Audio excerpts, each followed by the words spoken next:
Some people don't walk away when they lose control over you. They evolve. They smile to your face while twisting the story behind your back. They act wounded, not because you hurt them, but because you stopped obeying.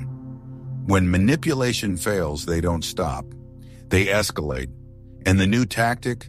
Controlling how others see you. This video exposes the subtle, dirty tricks manipulators use when they can no longer pull your strings directly. From public shaming disguised as humor to fake apologies meant to reset your trust. Each move is calculated to isolate, confuse, and weaken you.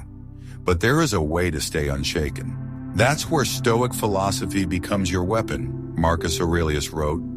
The mind freed from passions is an impenetrable fortress. When you understand manipulation at its root, you stop reacting and start protecting your peace. If you've ever felt accused for setting boundaries or doubted by those you trusted, this video is for you. So before we begin, like this video and subscribe to the channel, because once you see clearly, you can't be controlled. Let's begin. Number 1. Publicly shaming you. When a manipulator can no longer influence you behind closed doors, they change tactics, they go public, they perform. The control they once held in private now transforms into a weaponized narrative in front of others. And the most insidious part? It's not outright aggression, it's ridicule wrapped in charm. They'll call it a joke, but it's a jab. They'll make a dig at your choices, your voice, your values, then scan the room for laughter. If you speak up, you're too sensitive. If you stay silent, your silence becomes complicity in their game. This is strategic shaming. It's manipulation through performance. And the stage is wherever people are watching, your office, your family table, your online space. It's their new form of control. Now, Stoicism doesn't tell us to fight fire with fire. It doesn't encourage shouting back or matching their sarcasm. Instead, it tells us to anchor ourselves in the one place they can't reach. Our inner judgment, Seneca said, a wise man is indifferent to ridicule. Why? Because ridicule only wounds the person who values public approval more than personal truth. The Stoic isn't cold to the world, but he's immune to the games it plays. Take the example of Oprah Winfrey. Early in her career, she faced harsh ridicule about her body, her accent, her emotional presence. She didn't fit the industry mold. People mocked her for being too emotional for serious news. But she didn't conform. She didn't retaliate. She stood firm in what she knew, that authenticity would outlast approval, and it did. Today, the very things they mocked are the pillars of her global influence. This is Stoicism in motion. It's choosing to remain grounded, even when the ground beneath you trembles with judgment. Marcus Aurelius wrote in his Meditations, "You have power over your mind, not outside events. Realize this, and you will find strength." Public ridicule is an outside event. It is noise, meant to provoke inner disturbance. But if you don't internalize it, you rob it of power. However, that doesn't mean you pretend it doesn't hurt. It means you notice the hurt and respond with discipline. You resist the urge to clap back, because here's what manipulators crave more than anything. Your emotional reaction. They want you to get defensive, to lose your cool, to prove their point for them. Once you react, they retreat and smile. Relax, it was just a joke, but your reputation now carries a scar. So what does a Stoic do? He doesn't perform. He doesn't play defense in a rigged game. He becomes a mirror. He lets their words reflect on themselves, and he meets mockery with stillness, because stillness unsettles manipulators.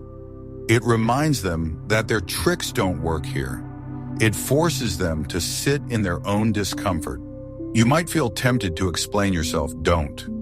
You might feel the urge to make everyone see your side. Resist it. Truth doesn't need an audience. Dignity doesn't need applause. In fact, Epictetus warned, if you want to improve, Be content to be thought foolish and stupid with regard to external things. That includes being misunderstood, misrepresented, even mocked. If it means protecting your peace, remember, shame only sticks when we accept the label. When someone mocks you publicly, they're revealing more about their own insecurity than your worth. And if the room laughs, let them.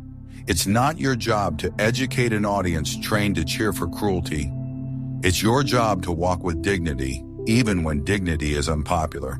In the end, your silence will echo louder than their performance. Your restraint will speak volumes, and your peace will become your protest. Let them make noise, you make meaning. Let them joke, you stay grounded. Let them try to shame you, but never let them shape you. They want your reaction. Don't give it to them. Give them your stillness. Number 2. Playing the victim. When a manipulator loses the ability to influence your behavior directly, they don't always become aggressive. Sometimes they become pitiful. Strategically, this isn't real vulnerability, it's theater, a rehearsed monologue designed to reframe the story. Suddenly, they're the wounded one, the selfless soul who gave everything, the one who was blindsided. And you become the cold-hearted villain, the selfish one, the betrayer who turned their back on love or loyalty. But make no mistake, this isn't weakness, it's control in disguise.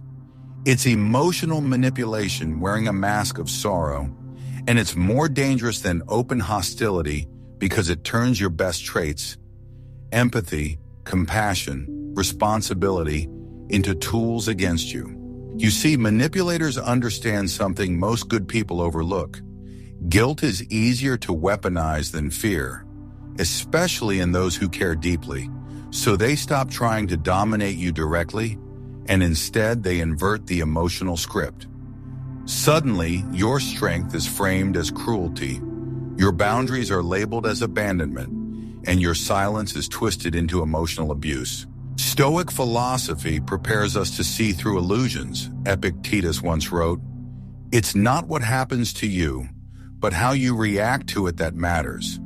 That wisdom doesn't just apply to your pain, it applies to the narratives others try to impose on you.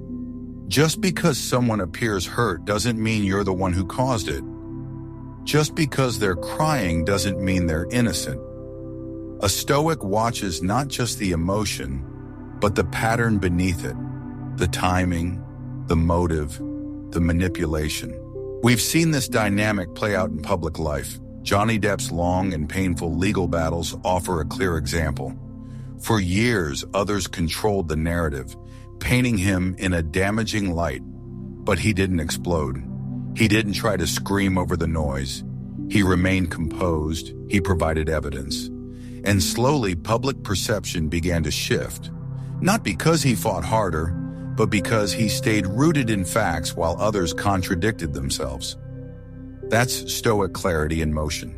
And yet, when someone close to you plays the victim, it cuts deeper than any insult. You're not just frustrated, you're heartbroken, you question yourself, you rewind every conversation, searching for moments you may have spoken too sharply or withdrawn too quickly. But that's the trap. The manipulator doesn't want resolution. They want leverage. They don't seek clarity. They depend on your conscience to twist itself in guilt. Marcus Aurelius taught, "If it is not right, do not do it. If it is not true, do not say it." This is your compass. If you acted with integrity, if your boundary was clear, calm, and necessary, then you have nothing to apologize for. Let their version of the story exist. Don't rush to explain. Don't beg to be seen. You don't owe your reputation to those committed to misunderstanding you. Here's the harsh truth. Some people need to be the victim, not to heal, but to hold power. Because victimhood brings attention, it erases accountability, and it allows them to keep manipulating from the shadows, all while appearing fragile in the light. Your decision to walk away isn't cruelty, it's clarity. But to them, clarity is threatening. So the moment you say, no more, they'll say, how could you? They'll speak to others in wounded tones. They'll cry without context. They'll frame your growth as betrayal, and they'll do it all while making you question the very boundary that freed you. But the Stoic doesn't live to be understood. He lives to be aligned with reason, with virtue, with peace. You may lose people who prefer their illusion of you over your reality. That's okay. You're not here to manage their emotions. You're here to master your own. So when they cry louder, you grow quieter. When they blame harder, you stand firmer. When they rewrite the story, you write nothing.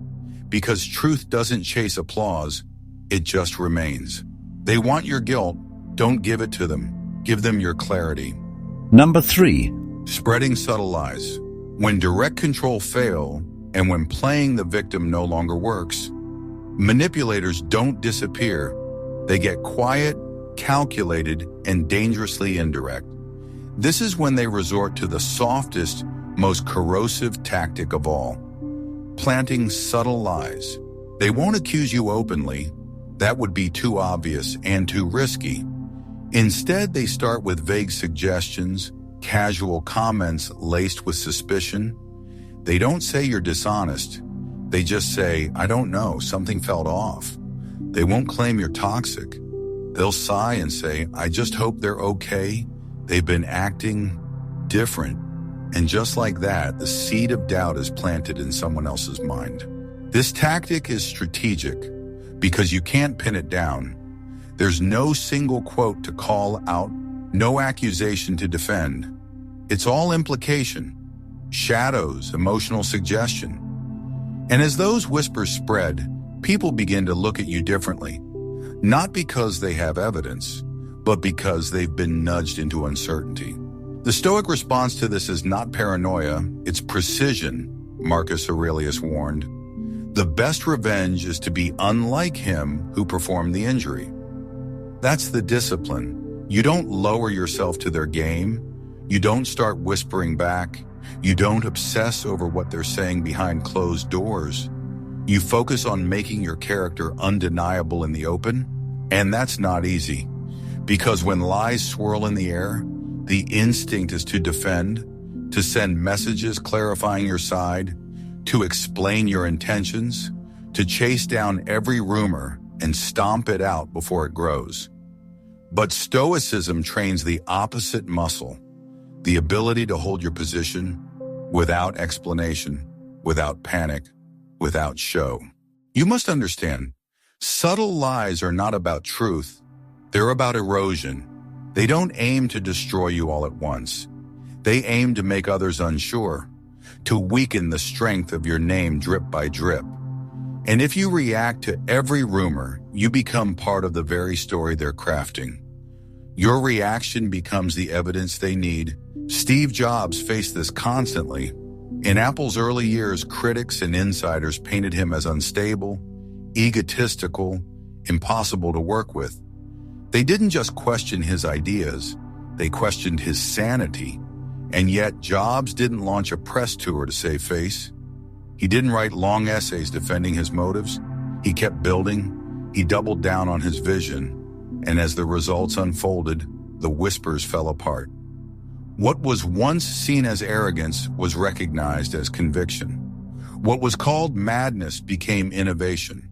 That stoic endurance in the face of distortion. Still, that doesn't mean you do nothing. It means you do the right thing. You confront lies only when necessary, and even then, with clarity, not desperation. You choose your moments carefully, you speak with simplicity, and you never try to convince the crowd.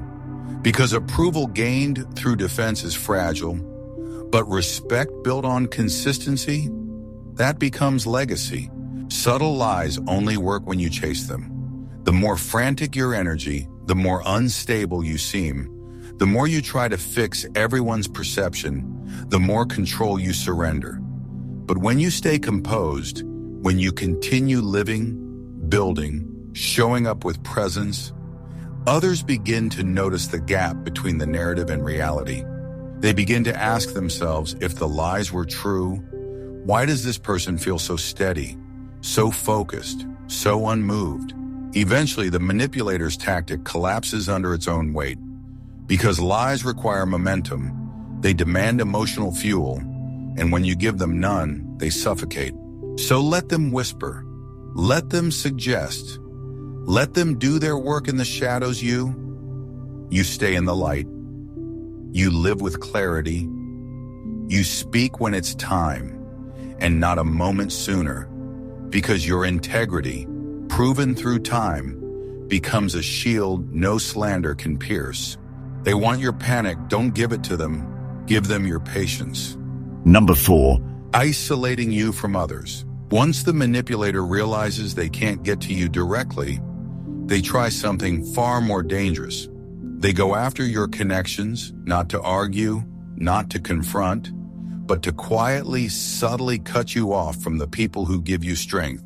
Because they know, if they can't control you, they'll try to control the space around you. And isolation is their weapon of choice. They don't scream, they whisper, "Are they okay lately? I just feel like something's off. They've changed, haven't they?" These aren't innocent questions. They're emotional grenades thrown with a smile. And when others hear them, they start to wonder. They hesitate. They pull back, not because they've seen something, but because a seed was planted. This is slow sabotage. You don't see it at first, but over time, the group chats go quiet, invitations stop, the tone shifts, and suddenly you find yourself alone in rooms that used to feel like home. Not because of anything you did, but because someone behind the scenes decided you were too independent to control, so they made you seem unsafe to trust. The Stoics understood this danger, not just of isolation, but of false perception, Seneca wrote.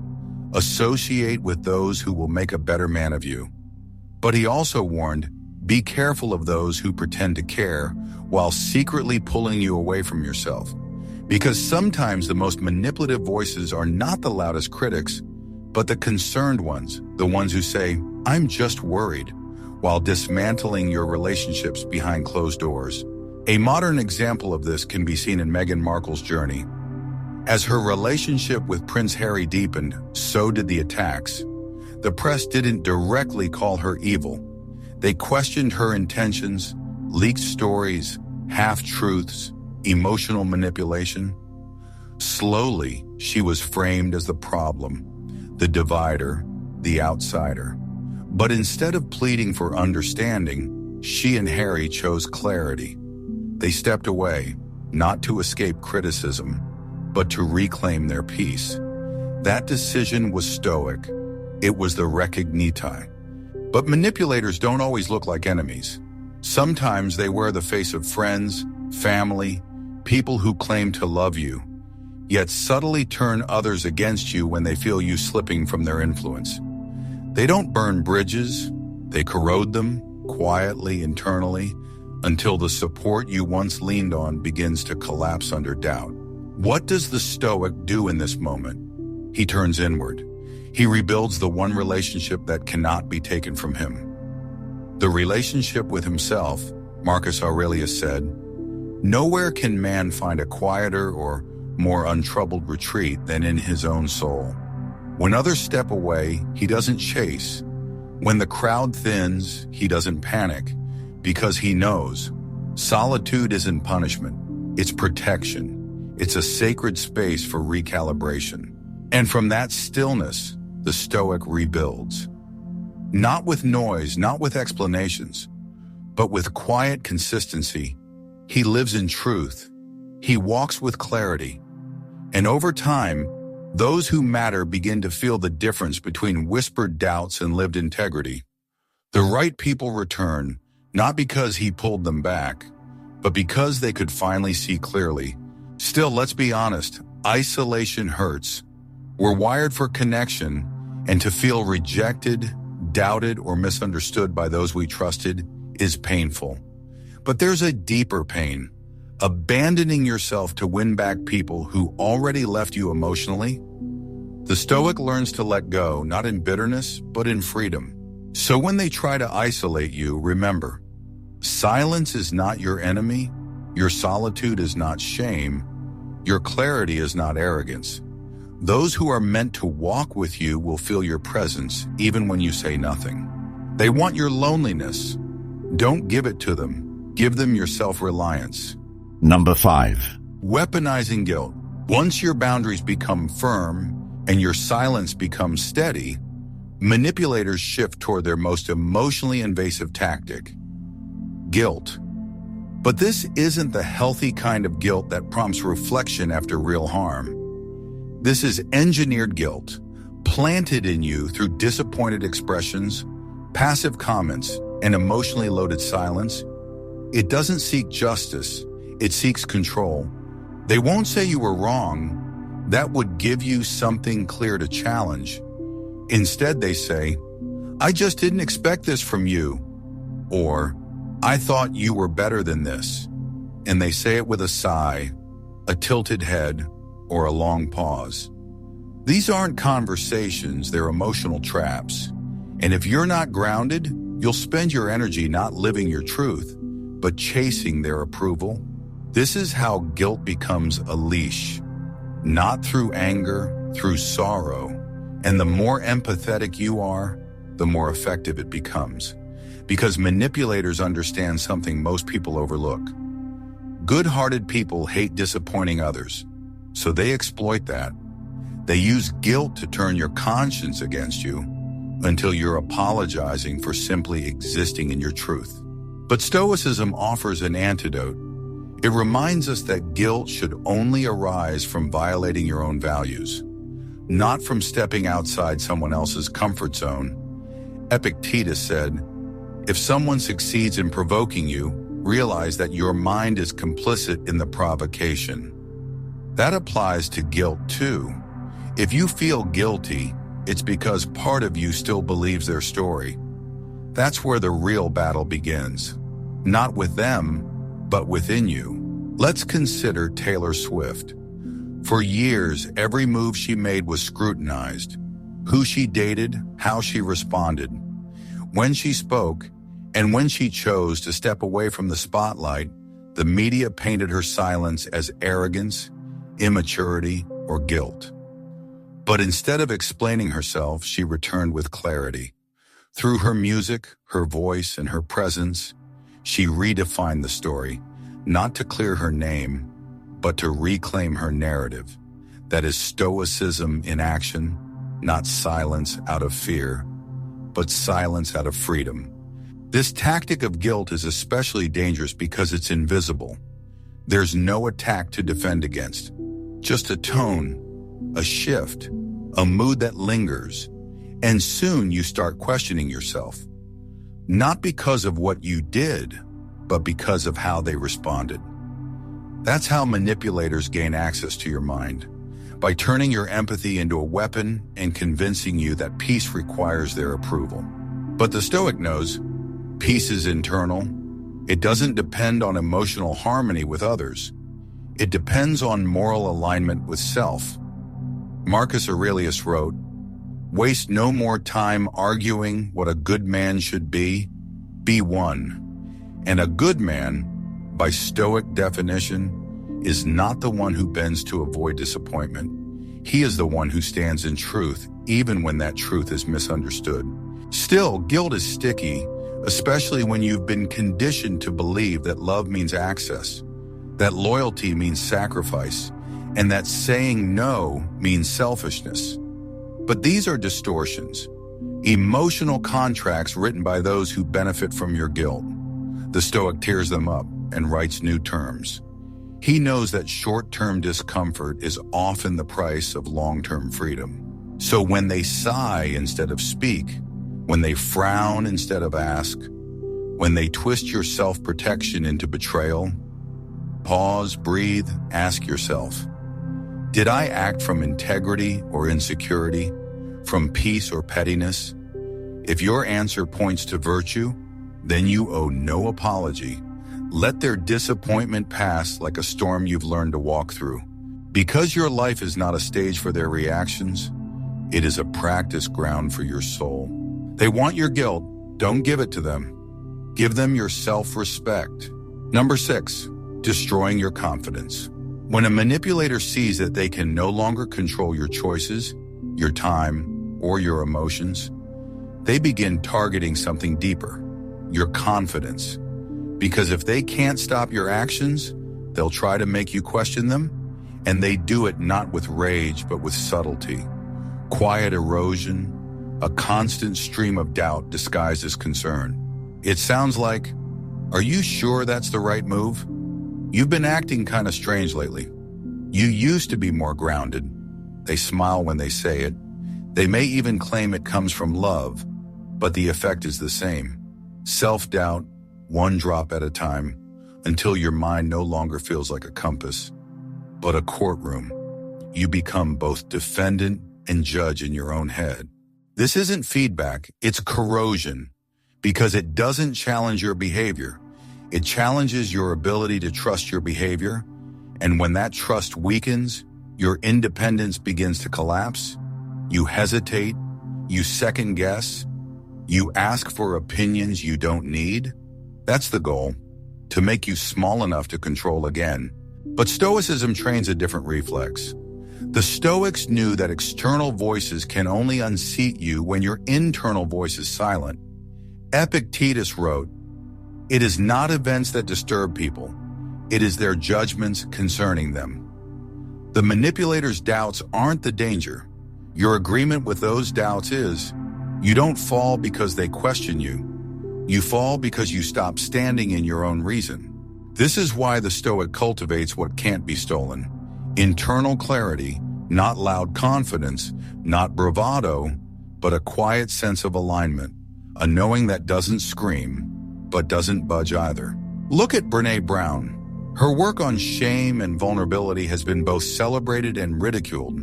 She's been mocked for her openness, her tone, her emotional language, yet she returns. Book after book, stage after stage. She doesn't fight her critics. She stays rooted in her research, her message, and her story. That is Stoic resilience. Not the absence of doubt, but the presence of something stronger than it. To the manipulator, confidence is a wall. It's the barrier they can't cross. So they chip at it gently, through side comments, skeptical glances, passive-aggressive praise. "That's a big goal. I wouldn't do that, but hey, it's your life. You sure you're ready for that?"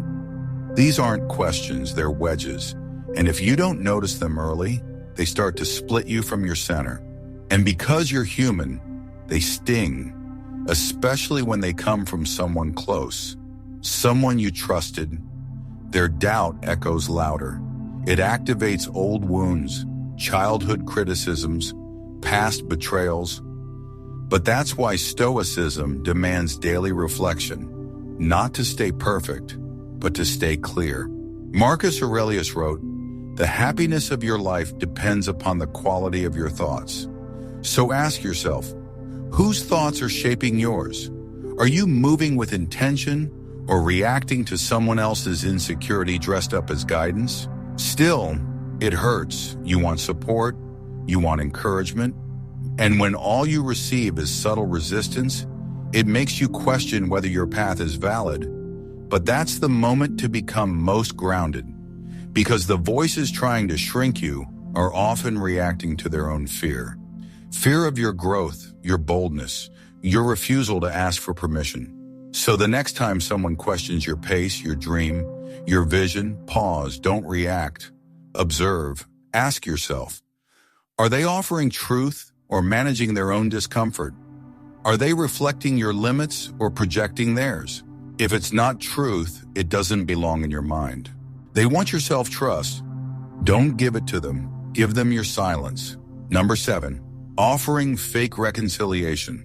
When all their previous tactics fail, when they can no longer control you through guilt, fear, shame, or isolation, the manipulator plays their final card. Reconciliation. But don't confuse this with growth. It's not peace they seek. It's proximity. It's access. This isn't a breakthrough. It's a reset, a calculated attempt to re-enter your life using softness instead of pressure. They return with calm words, a gentle tone, tearful apologies. I've been doing a lot of thinking. I know I hurt you. Let's not throw away everything we had. These phrases sound sincere. They echo what you've always wanted to hear. But listen closely, there's no mention of your pain, only their regret, no accountability, just emotional persuasion. These aren't confessions, they're rehearsed scripts. And if you've been exhausted by the chaos they caused, this moment feels like a break in the clouds. You want to believe it's real. Finally, peace. Finally, change. But the Stoic doesn't rush to embrace comfort. He pauses. He checks for evidence. Because he knows, if nothing has been examined, nothing has been transformed. Marcus Aurelius reminds us, if someone can prove me wrong and show me my mistake in any thought or action, I shall gladly change. Real growth begins with a willingness to confront one's failings, not a desire to soothe the moment. This is what separates reconciliation from manipulation. Reconciliation involves effort, discomfort, and responsibility. It comes with slow change and visible growth. But manipulators don't want to do the work. They want to reset the game. If domination failed, they'll try seduction. If pressure broke you down before, this time they'll use charm to pull you back in. Consider Robert Downey Jr. His transformation was not built on words. It was built on work. Years of addiction and collapse led to deep reflection, therapy, and personal rebuilding. He didn't make grand speeches. He didn't ask the world to believe him. He changed privately, consistently, and let his actions speak for themselves. That is the Stoic path. Redemption through discipline, not performance. Not everyone will clap for your growth, but the true reward is inner clarity. Manipulators skip all that. They bypass repair and rush straight to reunion. They'll say what needs to be said, mirror your language, even echo your values. But they do it because they know your hope is the open door, not because they've earned re-entry. They weaponize your longing for closure, and they know you're tired of being on guard. They rely on your exhaustion more than your trust. But the Stoic doesn't move based on emotion. He moves based on evidence. Epictetus taught, when someone is properly grounded in life, they shouldn't have to look outside themselves for approval.